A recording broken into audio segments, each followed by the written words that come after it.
हम लोगों ने बातें चुनाव आयोग के समक्ष रखी हैं, मैंने कल कहा था कि उससे जुड़े हुए सभी दस्तावेज सबूत आज मीडिया के सामने रखेंगे।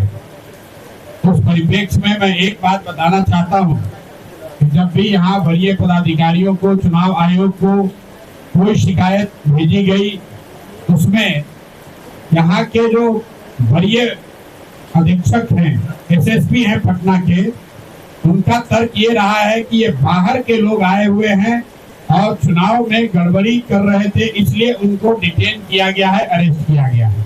इस संदर्भ में यहाँ के एसएसपी कार्यालय से एक पत्र भी जारी किया गया है और उस पत्र का मजमून ये है, मैं आपको दिखा रहा हूँ। ये पटना एसएसपी कार्यालय से जारी किया गया है, जिसमें ये उन्होंने लिखा है कि चुनाव के दौरान बाहर से आए हुए लोगों ने जो अगर उल्लंघन किया है तो चुनाव में शांतिपूर्ण व्यवस्था बनी रहे, इसके लिए उनको डिटेन किया गया है। ये पटना के एसएसपी का ऑफिस से जारी किया हुआ वक्तव्य है, जो आप सब देख सकते हैं। आपको मैं अभी जारी भी करूंगा। जब कि इसकी सच्चाई से उलट, इस दावे से उलट जो सच्चाई है वो आप देखिए। टोटल 50 से ज्यादा लोग अरेस्ट किए गए हैं और उसमें से ज्यादातर लोग पटना के लोकल लोग हैं, जिनके घरों में घुसकर पुलिस ने दबिश दिया है। 144 की कोई बात नहीं थी, लोग घर में सो रहे थे, घर में घुसकर पुलिस ने उनको पकड़ा है रात में 2 बजे, दिन के सुबह के 3 बजे। और मैं आपको 3 उदाहरण यहाँ पर कैमरे के सामने दे रहा हूँ। हमारे बगल में बैठे हुए हैं नवल गुप्ता जी है, और ये आपको बताएंगे कि पुलिस इनके घर कब गई, इनकी पृष्ठभूमि क्या है और क्यों इनको अरेस्ट किया। संक्षेप में नवल जी अपना परिचय, कहाँ रहते हैं और पुलिस ने आपको कब और कैसे पकड़ा बताइए। नवल किशोर गुप्ता, निवास स्थान कुतरी मंदिरी पटना। हम वार्ड नंबर 26 के निवासी हैं। 2 बजे रात में हम और वाइफ, हम दोनों एक रूम में सो रहे थे।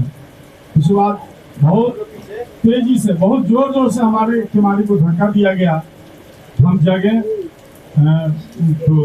तो खोले किमारी खोले तो देखे कि बहुत फोर्स है एकदम, जिसमें एक आदमी को, एक दरोगा के हम पहचानते थे, अवध कुमार उनका नाम है, बुद्धाकुनी थाना के। तो सुबह की क्या बात है, तो नीचे बड़ा बाबू बुला रहे हैं। हमने काहे के लिए, हमारे ऊपर तो कोई केस नहीं है, किसी तरह कोई बात नहीं है, हम तो बिस्कुट के पैकेट चलाते हैं और ऐसा कोई बात नहीं, हम कोई केस हमारे ऊपर नहीं है। तो नीचे बड़ा बाबू बुला रहे हैं, मुझे काहे के लिए बुला रहे हैं। उसी समय हमको नीचे ले गए लोग, फिर कहें कि चलिए नाला पर चलिए। हमने क्यों, आखिर क्या कुछ बताइए तो सही, तो आप चलिए ना। लोग हमको एक कर लिए, पकड़ लिए और ले जाकर के गाड़ी में बैठा दिए। गाड़ी में बैठा करके इधर उधर जहां तहां को घुमाए। उसके बाद राजीव नगर थाना में हमको ले जाकर के रखे और तो उनको हम बोले कि देखिए, हम जब कल छूटेंगे तो हम सीनियर एसपी साहब से मिलेंगे और सब बात बताएंगे कि हमारे ऊपर कोई केसेस नहीं सर, और हमको वोट देने से भी वंचित किया गया, नहीं तो आप हमको वोट गिरवाइए। तो 5 बजे हथुआ परसाला में लाके हमको वोट गिरा के और हथुआ परसाला से ही छोड़ दिया, क्योंकि हमारे ऊपर कोई अभी था नहीं। अब देखिए, ये नवल जी हैं, इन्होंने आपको बताया ये मंदिरी एरिया के रहने वाले हैं। 2 बजे रात में अपने घर में सोए हुए थे। इसका मतलब है कोई 144 का उल्लंघन नहीं कर रहे थे, स्थानीय थे, स्थानीय बांकीपुर के मतदाता हैं।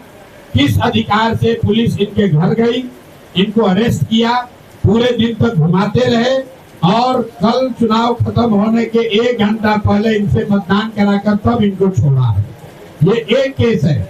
एसएसपी दावा कर रहे हैं कि हम सिर्फ बाहर के लोगों को अरेस्ट कर रहे थे। एसएसपी का दावा है कि 144 का उल्लंघन हो रहा था। तो एसएसपी महोदय ये बताएं कि घर में सोया हुआ आदमी 140 का उल्लंघन कैसे कर रहा था। ये नई कानून और नई कानून की का डेफिनेशन ये बिहार में देने की कोशिश कर रहे हैं।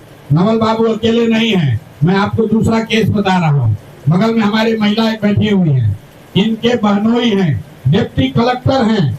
80 साल के बूढ़े आदमी के घर पे 22 नंबर वार्ड में सरेआम दिन में पुलिस ने घूमकर धमकी दी है, इन लोगों को वोट देने से रोका है। आप इन्हीं से सुनिए कि ये क्या कर रही थी और पुलिस वालों ने वहां क्या किया है, पूरा उसका वीडियो हम लोग जारी करेंगे। थोड़ा इधर होइए, थोड़ा इधर होइए।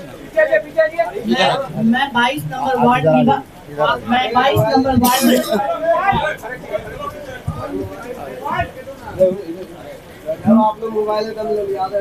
मैं 22 नंबर वार्ड से की हूँ। निभा भूषण मेरा नाम है और मैं प्रशांत जी को मेरा उम्र 70 साल 72 साल है और मैं प्रशांत जी को जरूर सपोर्ट कर रही थी। उसमें मैं एक ही ये काम कर रही थी कि जो बुजुर्ग लोग नहीं आ सकते थे उन लोगों को हम चाह रहे थे कि वो लोग निकल के वोट दें। उसी में मेरी बहन थी, वो तैयार नहीं थी, लेकिन हमने बहुत रिक्वेस्ट किया उनसे कि दीदी चलो वोट दे दो, अपना अधिकार क्यों छोड़ोगी। तो वो हमारे कहने पे वोट देने गई। मैं उनको लेके बूथ तक गई और मैं अंदर भी नहीं गई, मैं उनको अपने नौकर के साथ भेज दी कि भाई जाओ तुम वोट देके, हम यहाँ बैठे हुए हैं। और कुछ स्थानीय लोग उनके घर गैरेज में बैठे हुए थे, जो स्थानीय लोग आई भी है मेरे साथ, वो स्थानीय लोग बैठी हुई थी। तब तक हम जब वोट दिला के आए तो देखते हैं कि सारा खाली है। तो हमने पूछा कि भाई कहाँ गया लोग, और वहाँ 2-4 बीजेपी के लड़के थे, वो लोग मुस्का मुस्का के डांस कर रहे थे। मैं समझ गई, मैंने ऐसे जो भी थे एक पदाधिकारी थे या क्या थे, हम बोले कि सर आप मेरे घर में कैसे घुसे, आप बताइए, आपके पास लिखित कुछ था? किसी को भी राइट नहीं है, अगर क्रिमिनल भी किसी के घर में घुसता है तो उसको बुलाया जाता है कि इसको निकालो, लेकिन आप बिना परमिशन के घर में नहीं घुस सकते हैं। तो हमका हाथ जोड़ने लगा कि मैडम आप क्या उम्र वाली हैं, जाइए देखिए, स्थानीय नहीं हुईएगा तो आप फंस जाइएगा। हम बोले कि हम स्थानीय हैं या नहीं है इसका प्रमाण हम आपको नहीं देंगे, हम नहीं देंगे प्रमाण। और जिसने बताया है कि हम स्थानीय नहीं है उससे पूछिए, वो मेरे सामने पैंट पहनना सीखा है। ये सब बीजेपी के पर्ची काटने वाले लोग मेरे यहाँ आते थे, लेकिन मुझे बदलाव चाहिए था, इसलिए मैं इस अभियान में जुड़ी। लेकिन किसी भी पुलिस को जो तांडव वहां हो रहा था वो नहीं होना चाहिए था, और एक सभ्य आदमी के घर में घुसना ये निहायत हमको दिखा रहा है कि हम लोग अराजकता में जी रहे हैं। और इसके लिए मैं भी एसएसपी के पास जाने वाली थी और इसका ये करने की किस तरह से वो आदमी मेरे घर में घुसा और क्यों घुसा उसका जवाब चाहिए मुझे। बस यही है। मैं आज से नहीं 50 साल से उस मोहल्ले में रहती हूँ। आप अंदाजा लगाइए, कोई महिला दोपहर में 22 नंबर वार्ड जो यहाँ का सबसे पॉश एरिया है, वहाँ पर डिप्टी कलेक्टर के घर पर घुस के पुलिस वाले दबिश दे रहे हैं कि कोई यहाँ से वोट नहीं देगा। और जब मैं वहाँ पहुँचा हूँ तो वहाँ पर वो आदमी भाग गया था, सीनियर जो अफसर था भाग गया था। दूसरा एक दरोगा मिला जिसका नेम प्लेट गायब था, उससे जब पूछा गया तो कहा सर हम नहीं थे, हमारे सीनियर थे, वो भाग गए हैं। मतलब ये हालत है। और उसके बाद वहाँ बीजेपी के गुंडों ने, मुन्ना जी और राम मलिक जी हमारे साथ थे, इन लोगों के साथ बदतमीजी करने की कोशिश की। ये सिर्फ 2 एग्जाम्पल है।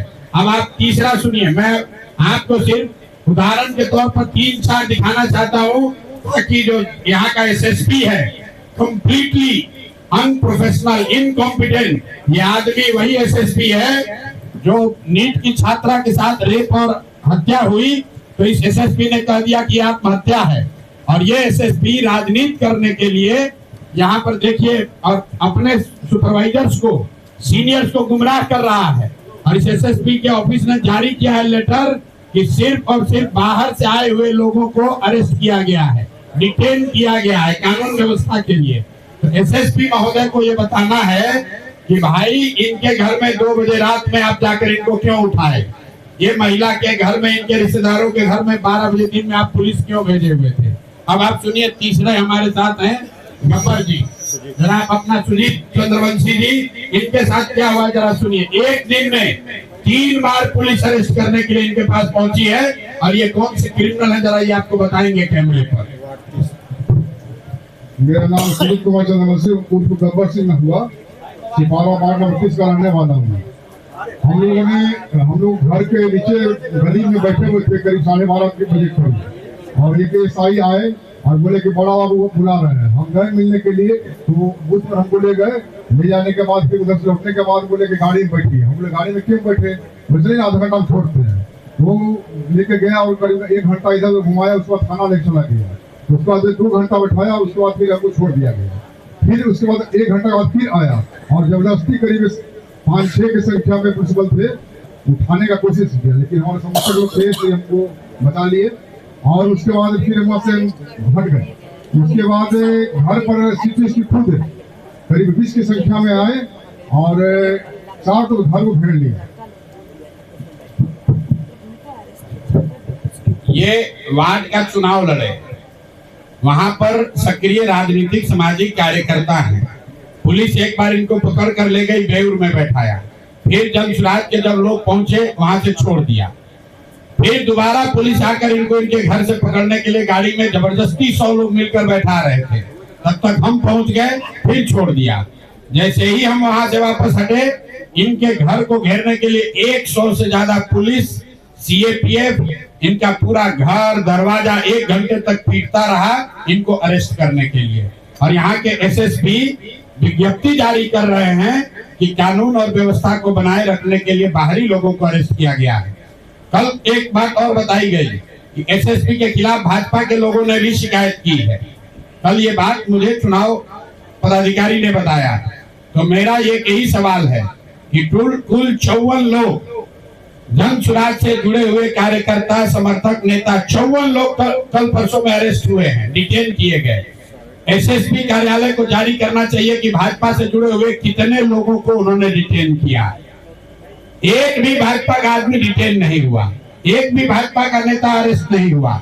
हुआ यह है कि आगे आगे भाजपा के लोग चल रहे थे और जिनको जिनको वो चिन्हित कर रहे थे उनको पुलिस वाले अरेस्ट कर रहे थे, डिटेन कर रहे थे। ये पुलिस प्रशासन का नंगा नाच हुआ है, लोकतंत्र शर्मसार हुआ है। और हम लोग बिहार के ही हैं, आप सब बिहार के पत्रकार हैं। 20 वर्ष का नीतीश कुमार के राज में इस तरह का प्रशासन और पुलिस का दुरुपयोग हम लोगों ने कहीं नहीं देखा है। मैं ये भी आपको बताना चाह रहा हूँ कि जो ऑब्जर्वर आए हैं इलेक्शन कमीशन के, उन्होंने पूरे टाइम फोन उठाया है। जो यहाँ पर डीएम है कुंदन जी, 100 बार फोन हम लोगों ने किया है, 100 बार फोन उठाया है, लेकिन एकमात्र एसएसपी है जिसने किसी का फोन नहीं उठाया, कोई जवाब नहीं दिया, किसी को कोई इंस्ट्रक्शन नहीं दिया। वर्दी की आड़ में छुपकर चुनाव को प्रभावित करने का प्रयास, मतदाताओं को डराने का प्रयास और जनसुराज के नेताओं को पकड़ने की जो घिनौनी उन्होंने कोशिश की है, उनको माफ नहीं किया जा सकता है। कल हम लोगों ने लिखित कंप्लेन दिया है इलेक्शन कमीशन को, जनरल ऑब्जर्वर को, पुलिस ऑब्जर्वर को भी किया है और अगले 2 दिन के बाद मैं दिल्ली में इलेक्शन कमीशन में भी इनके खिलाफ कंप्लेन करूंगा। अगर इससे बात नहीं बनेगी तो कोर्ट में भी जाएंगे, लेकिन बिहार में ये चलने नहीं दिया जाएगा। अगर एसएसपी महोदय को राजनीति करनी है तो अपना पद छोड़ दे, राजनीति करे। लोकतंत्र में सबको राजनीति करने की आजादी है, लेकिन कुर्सी पर बैठ के एक इनकॉम्पिटेंट, मोटिवेटेड, निरा बेवकूफ आदमी राजनीति को प्रभावित करने की अगर कोशिश कर रहा है तो हम लोग उससे डरने वाले नहीं हैं। और कल हम लोगों के रिक्वेस्ट पर प्रशासन डीजीपी महोदय ने भी कहा है और उनके अधीनस्थ लोगों ने भी हम लोग को आश्वस्त किया है कि कल के काउंटिंग में पटना के एसएसपी की काउंटिंग और काउंटिंग क्षेत्र की एरिया से एसएसपी की कोई भूमिका नहीं होगी। और आपके माध्यम से एक अंतिम बात बता रहे हैं, जक्कनपुर जैसे थाने के जो इंचार्ज हैं या बुद्धा कॉलोनी के थाने के इंचार्ज हैं या इनके यहाँ सिपारा में जो थाने के इंचार्ज हैं, मेरे भाई तुम्हारे एसएसपी तुमको बचा नहीं पाएंगे। अगर गलत काम आपने किया है, रिकॉर्ड हम लोग के पास है, अंतिम दम तक आपसे लड़ा जाएगा, आपकी नौकरी ले लेंगे। ईमानदारी से जो काम आपको संविधान संगत करना है वो काम कीजिए। जनसुराज जीते हारे आप उसको डरा नहीं सकते हैं। जितना कानून यहाँ की पुलिस जानती है उतना थोड़ा बहुत कानून हम लोग भी समझते हैं। किसी भी पुलिस पदाधिकारी को यह अधिकार नहीं है कि बिना कारण बताए हुए किसी को आप डिटेन कर दीजिए और पूरे चुनाव के दौरान आप उसको डिटेन रखिए। किसी को नौबतपुर, किसी को फतुहा, किसी को शाहपुर, किसी को कंकड़बाग, और सब अरेस्ट करने वाले ज्यादातर लोग सादे वर्दी में थे। अरेस्ट करने वाले ज्यादातर लोगों ने ये नहीं बताया कि किस कारण से आप अरेस्ट कर रहे हैं। और पटना का एसएसपी कह रहे हैं कि हमको पता नहीं है, वो बिल्कुल इनकम्युनिकेटो हैं। इन पर एक्शन होना चाहिए। इनके सीआर में ये बात लिखी जानी चाहिए कि ये आदमी बिल्कुल पॉलिटिकली मोटिवेटेड है पटना में अपराध, चोरी, भ्रष्टाचार, थानों में हुआ लूट, उस पर तो कुछ कर नहीं पा रहे हैं। बाकी राजनीति में वोट को प्रभावित करने की कोशिश कर रहे हैं, ये होने वाला नहीं है। हम लोग की बात खत्म हुई। कुल 18 लोग जो स्थानीय यहाँ पकड़े गए हैं, मैं उसकी सूची भी आपको बता दे रहा हूँ। अभी कल भी जक्कनपुर थाने में 4 लोगों को अरेस्ट किया गया है, जिसमें एक 90 साल के फेकू पासवान जी को छोड़ा गया है और 3 आदमी का इन लोगों ने चालान किया है। उसके अलावा